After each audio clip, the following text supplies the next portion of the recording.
자, 여러분, 안녕하세요. 오늘도 거꾸로 수업으로 수업을 진행하려고 하는데요. 자, 우리 프린트 119쪽을 펴주시기 바랍니다.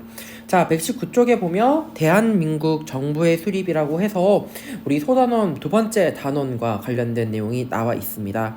이 단원에서는 자, 대한민국 정부가 수립되는 모습들과 그리고 그 50총선거의 결과 등장했던 재헌국회에서 친일파를 청산하고자 했던 노력들, 그 다음에 농지개혁의 모습들도 한번 살펴보도록 하겠습니다.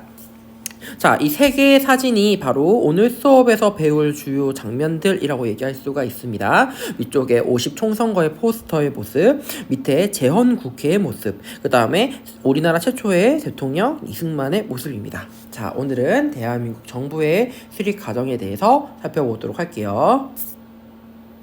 자, 우리 119쪽을 보면 자, 대한민국 정부의 수립이라고 해서 내용이 나와 있습니다. 자, 1948년 여러분들 아마 지난 시간에 영상을 통해서 알다시피 자, 유엔 소총회에서는 결국은 남한 단독 정부를 수립을 할 것을 결정을 하게 되었고요. 그 결과 정부 수립을 위한 헌법을 제정하는 국회를 만들 필요가 있었어요. 자, 그래서 그 국회를 구성하기 위해서 등장했던 선거가 바로 1948년 5월 10일에 있었던 50총선거입니다. 자, 50총선거의 특징을 보면 먼저 첫 번째, 21세 이상의 모든 국민들에게 투표권이 부여가 되었습니다. 자, 그 결과 이제 그 재헌 국회의원으로 198명을 선출하는 내용이 담겨져 있어요. 오늘날에는 국회가 300명인데 초대 국회에 비해서 올해 이번에 국회의원은 한 100명 정도 더 늘어난 것 같죠. 자, 그래서 198명의 재헌 국회의원을 선출할 것을 이 50총선거에서 결정하기로 하였고요. 자, 이 50총선거에 반대했던 세력이 저번 시간에도 얘기했듯이 김구를 비롯한 남북 혁상파와 그 다음에 중도계 세력들은 이 남한 단독 정부의 수립에 대해서는 반대하는 입장을 취하게 되었습니다. 자, 그러면서 자, 빈칸에 적어주세요. 남북 협상파와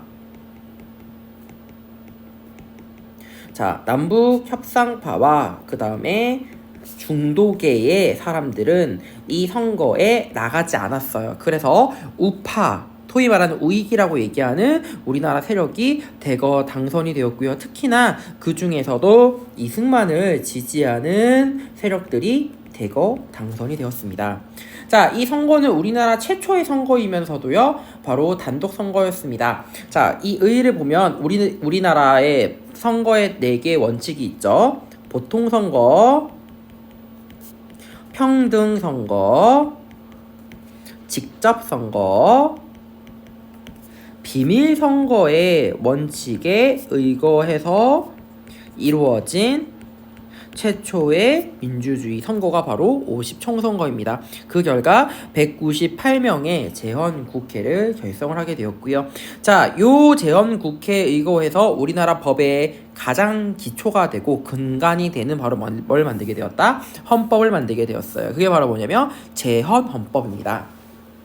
자, 재헌헌법의 내용을 보면요. 먼저 첫 번째, 3.1운동으로 대한민국을 건립하여 세계에 선포한 독립을 계승하여 민주 독립국가를 재건한다 라고 하는 내용을 헌법 정문에 실게 됩니다. 이를 통해서 뭐를 계승했다고요? 그렇죠. 임시정부, 대한민국 임시정부의 법통을 계승했다라는 겁니다. 자, 그 다음에 상권 분립과 대통령 중심제라는 걸 채택을 하게 돼요. 자, 기본적으로 우리나라는 대통령 중심제의 국가이죠. 자, 그게 바로 첫 번째 헌법이었던 재헌헌법을 통해서 나타나게 되었고, 특히 재밌는 거, 오늘날에는 대통령을 선출할 때는 직선제로 뽑았습니다. 하지만 이때는 국회가 대통령과 부통령을 선출하게 되었어요. 자, 여기서 대통령은 알겠는데 부통령이 무엇이냐라고 물어보는 친구가 있을 것 같아. 부통령은 대통령이 죽으면 그 임기, 자녀 임기만큼 대통령으로서의 역할을 수행하는 직책이 바로 부통령입니다. 그래서 오늘날에도 미국에서는 바로 부통령이 러닝메이트식으로 뛰게 되죠. 이거를 본따서 우리나라에서도 초대 국회에서, 초대 헌법에서는 대통령과 부통령을 선출하는 거였고요. 자, 이 당시에 부통령을 어디서? 국회에서 선출하게 되는 거야. 자, 이게 바로 뭐냐면 간선제입니다. 자, 우리가 아까 얘기했듯이 재헌국회를 구성하던 애들은 바로 이승만 계열이 되게 많았다라고 했죠. 그러면 이승만 계로 구성되어 있는 국회 내에서 대통령을 뽑는다라고 하면 누가 대통령이 됐을까요? 그렇죠. 이승만이 대통령이 됩니다. 자, 그 다음에 평등과 공공복리를 강조하는 주요 내용을 헌법으로 싣고 7월 17일 싣고 8월 15일 대한민국 정부를 수립을 하게 돼요. 아까도 얘기했듯이 바로 누구? 이승만을 국회의원들이 간선제에 의거해서 선출하게 되었고요. 부통령으로는 이시영이 선출이 됩니다.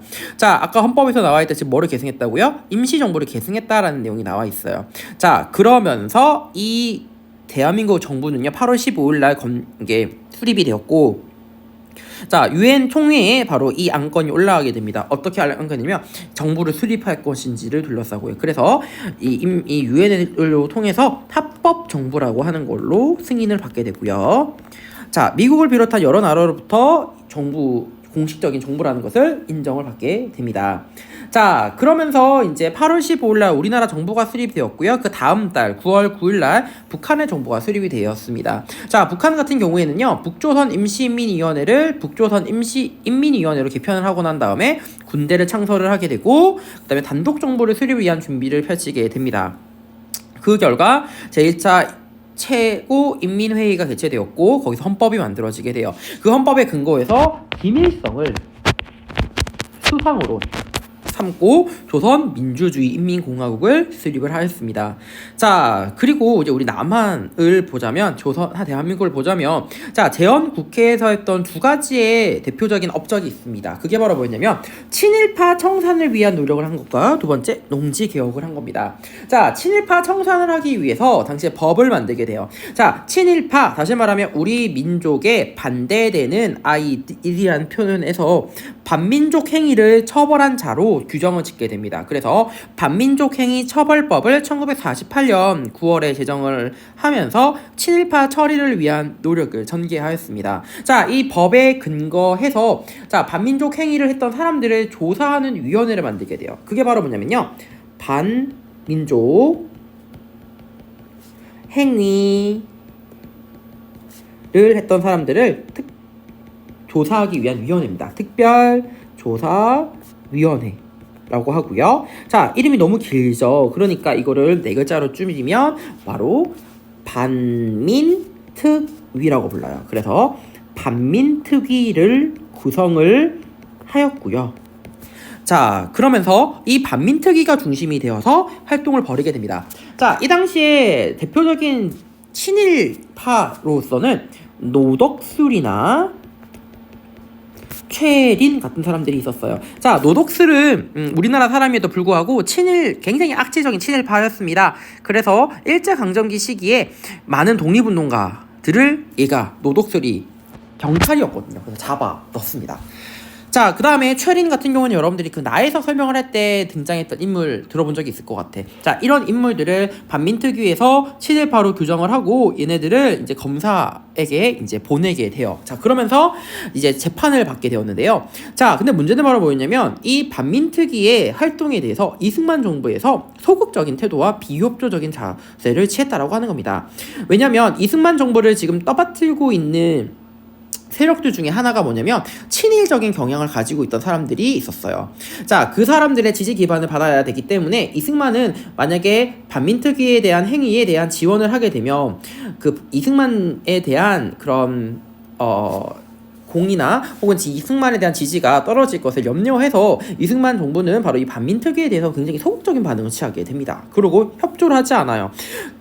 그리고 자, 이 반민특위의 당시에 그 공소시효, 그러니까 이 특별위원회이기 때문에 시효가 있어요. 공소시효가 있었어요. 그 기간, 활동할 수 있는 기간이 정해져 있는데 그 기간을 단축시키는 등의 모습을 보이면서 반민특위의 행동들에 대해서 이제 조금씩 견제가 들어갔습니다. 자, 그런 모습들이 결국은 경찰이 반민특위에 가 펼쳐졌던 사무실을 습격하는 사건들을 일으키기도 하였고요. 또한 이 반민특위를 구성하고 있는 사람들이 이제 국회의원들도 있었는데 그들 중에 북한의 지령을 받아서 이 반민특위를 활동했다라고 하는 사건을 악의적으로 꾸며내는 사건도 벌이게 됩니다. 그게 바로 뭐였냐면 국회 프락치 사건이라고 불러요.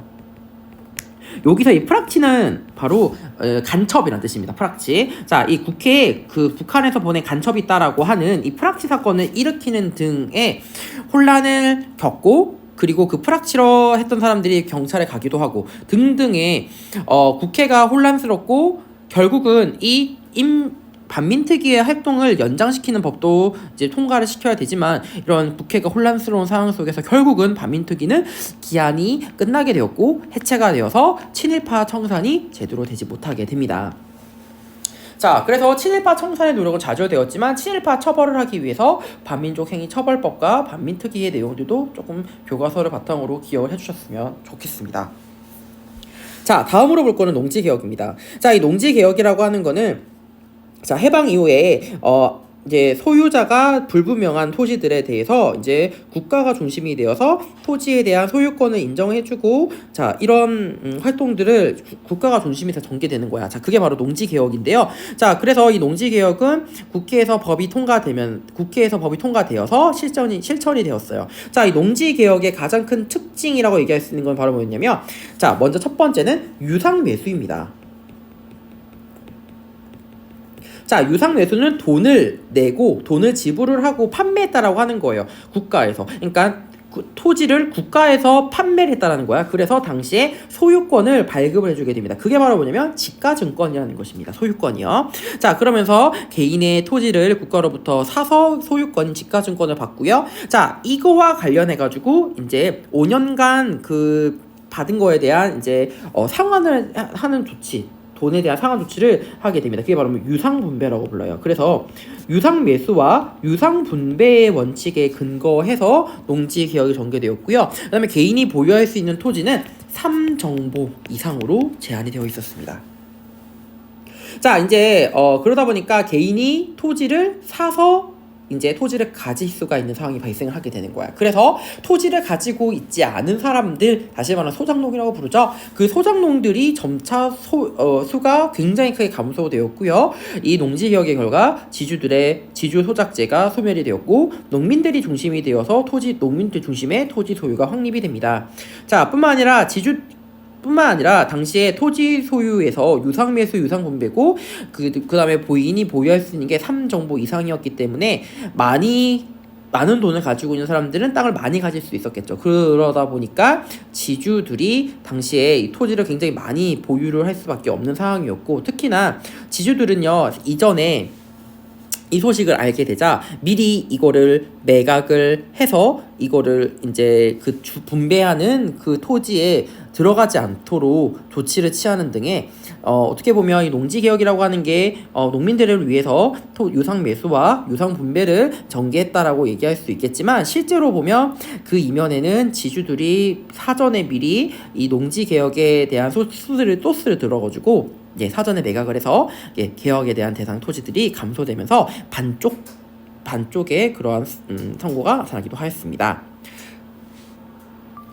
자, 다음으로 볼 거는 농지개혁입니다.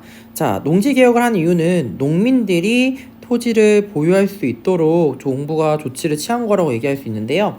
자, 그래서 이 농지개혁의 원칙은 다음과 같습니다. 자, 먼저 첫 번째, 농민들에게 이제 토지에 대한 소유권 같은 것들을 발급을 해주는 목적과 그 다음에 이거를 돈을 내고 이거를 갚는 방법에 대한 원칙이 있어요. 먼저 첫 번째, 지주들이 토지를 내놓을 수 있도록 합니다. 그게 바로 뭐냐면 유상몰수입니다.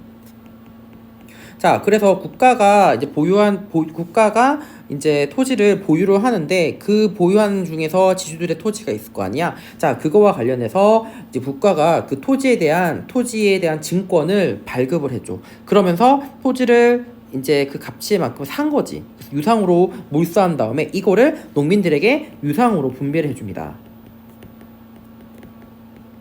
자, 그래서 농민들 같은 경우에는 5년간 분할로 이제 돈을 갚는 식으로 해서 토지를 가질 수 있도록 하게 되었고요. 당시에 토지를 보유할 수 있는 소유의 정도는 3정보라고 불리우는 단위를 맞춰서 토지를 보유할 수 있도록 했습니다. 그 결과 농민들이 토지를 살 수 있었기 때문에 토지가 없는 사람들이 농사를 짓는 소작농이 없어지게 되었고요. 그러면서 지주 소작제가 소멸이 되었습니다. 뿐만 아니라 농민이 중심이 되어서 토지 소유가 확립이 되었어요.